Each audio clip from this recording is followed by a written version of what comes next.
Alright, so we're back with another guide video in which today I'm going to help you guys understand and further use JOKEI. Make sure you guys subscribe because at the end of the day I do want to reach 60k very soon. So if you guys do enjoy these guides, subscribe, like the video, and maybe make some alts. Alright, so right here we're in the game right now. Shout out to Bat Boss for letting me use this account because my other account right now is currently AFK farming. But hey, so we got this first move with this, which is the air palms, and a lot of people like to use this right away. But this is very good if you use it after a combo in which they're either stuck in the air, if they're stunned, because this is where it does from 40 to 60k if you do hit every single hit. So if you guys see right here, right, you see how everything like that hits. What you want to do is you want to curve it up so that like everything is hitting. Sometimes that like some hits don't hit for some reason if you do it straight, so you want to curve it up. So I'm gonna show this again, but look at this. You just go up like that, just like that. You see that every single thing hits. They don't go past, because sometimes moves go past and they don't register. So you want to make kind of like the hitbox, the moves kind of smaller. You know, hitting that range that the player's at. Now we got the second move, and it has no hand signs as well. It's really like an auto dodge, but a lot of people like to use it for the auto dodge, you know, when you see someone moving. But sometimes it's better to take the damage so that when you go in, you be aggressive and you stun them, like just like this. This gives you time, and when you continue to hit them, you want to time it because then you can hit your 64 trigrams and boom, you hit them. See, what people don't realize with 64 trigrams is if you aren't hit by the initial contact, you can actually go away. You can turn auto dodge, or you can dynamic entry away, or what's it called, double shift, double jump like that. If you're not getting hit, you're not getting stunned by 64 trigrams, so you know you could basically escape. That's what people don't realize. So to lower the chances of hitting your 64 trigrams, you could either, you know, play safe like this, bait your 64 trigrams, I mean not your 64 trigrams, your rotation, maybe block break them, boom, hit him with this, and boom, you know, hits them right there. Then you could use this, boom, that's a stun right there. And when it hits them off, right, when it hits them off, you could use your V, boom, aim up, it stuns. So yeah, as long as your cursor or that player is right there near, it will like just go straight because it's auto tracking. But usually they're very far, just like this. They're up in the air, so you're gonna have to curve it, in which is directional or proportional to what they're moving. So people, when they get stunned from the rotation, they move up, so they go straight and then start jumping up. So what you want to do is what I said earlier, was you curve it like boom, like that, because it goes straight for them, like right, they get knocked back straight and then they go up. So I'll say that one more time. So trigrams, you know, you could still bait it. Like you don't have to start off with a WW. You could just like go in, right? You go use this B, boom, start stunning them. If you do stun them correctly, then you want to make sure that you use my N, which is basically my 64 trigrams, right? And when they get hit off, go use this, boom. They get stunned because when you're in the air, you can't actually use moves if you're getting knocked back, which means that they can't use auto dodge, they can't use dynamic entry. But you want to make sure that your 64 trigrams, which does the most damage, or not the most damage, but the damage slash combo extender type move, you want to make sure you always like pull that off, because that's one of the greatest moves in this kit.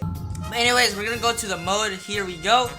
Go turn that on. So yeah, there we go. So every hit right here will take out chakra, which is very good, because whenever you have your mode on in terms of duels, what I like my playstyle to be is very aggressive, and you can afford to be aggressive here because every move in this kit is instacast. So the last two moves, 64 trigrams, rotations, give you iframes. So if, let's say somebody predicted you and you were able to do a move, you can use 64 trigrams, you're in iframes, you cannot get hit. Or you could just use trigrams right here, but I don't like using rotation for the iframes simply because this is a really good stun, so I'd rather use this and then wait for the 64 trigrams, or waste the 64 trigrams, as the cooldown is actually lower. So, you know, I don't want to waste that. Not only that, you could actually combo rotation and 64 palms, or not only that, your M1s as well. But yeah, so, you know, the C-spec right here, you know, you just see people. This is good for CC if you want to find where people are. This is good for Conquest, as you could find where people are kind of crowded the most in. We got the C2, which is right here. So this is one of my favorite parts, because this is where I've seen people be very aggressive with. You know, C3 gives you that iframes from the sky. You hit them down, block breaks them. But this is where a lot of the good things come. Very underrated. But anyways, so if I use my C-spec right here, this does the trigrams right here. And this is very good, because this is like another 64 trigrams. So the combo here, right? The combo here is like, let's say I'm telling you, right? You miss your WW. or you do hit your WW, but you want to extend the combo. So what I'm going to do is WW, boom, use my C-Spec, right? Then after that, I'm going to use this right here because they're actually going to get stunned.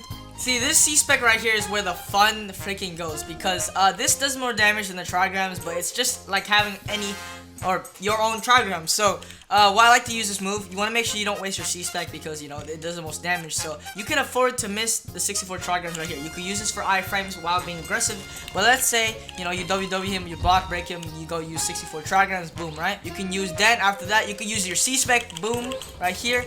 You can use that, boom, boom. You're like M1ing them, and once that ends, they're gonna get sent flying. And what I told you guys before, aim up, boom, hit them. That does immense damage and traumatizes your opponent. Not only that, that gives iframes as well, so you have basically 3 iframes with a damaging move, pretty much instacast. So, you know, you could do your regular combo right here. So your thing right here, you go use your trigrams, boom, you know, use that with your M1 combo.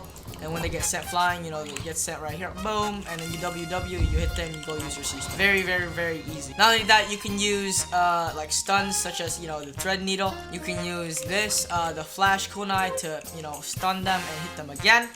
You can do all those things and pretty much, they're pretty much deadly. But yes, just remember that you have 3 iframes. You have the C-Spec that does hella damage. Do use this 64 palms to, you know, hit everything. It does a lot of damage from 40 to 50, 60k, depending if you're moded or not. Not only that, if you are fighting against a JOKEI, you gotta remember that you can dynamic entry if you don't get hit by the trigrams right away.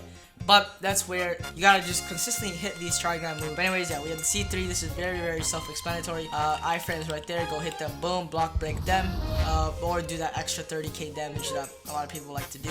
The true Hyuga comes out with the C2 because that trigrams is very, very deadly. Now, this is one of the like top 3 like main clans in terms of CC, simply because of how easy it is to use, but also just the gap in which the potential can be reached. Not only does this Keiji have very good damage, it has very good stuns, and it's that every single jutsu, every single move in this loadout have no hand stuns. They're all instacast. If you guys do enjoy this video, let me know in the comments below which bloodline I should do next. Subscribe and like the video, and I'll see you guys very, very soon.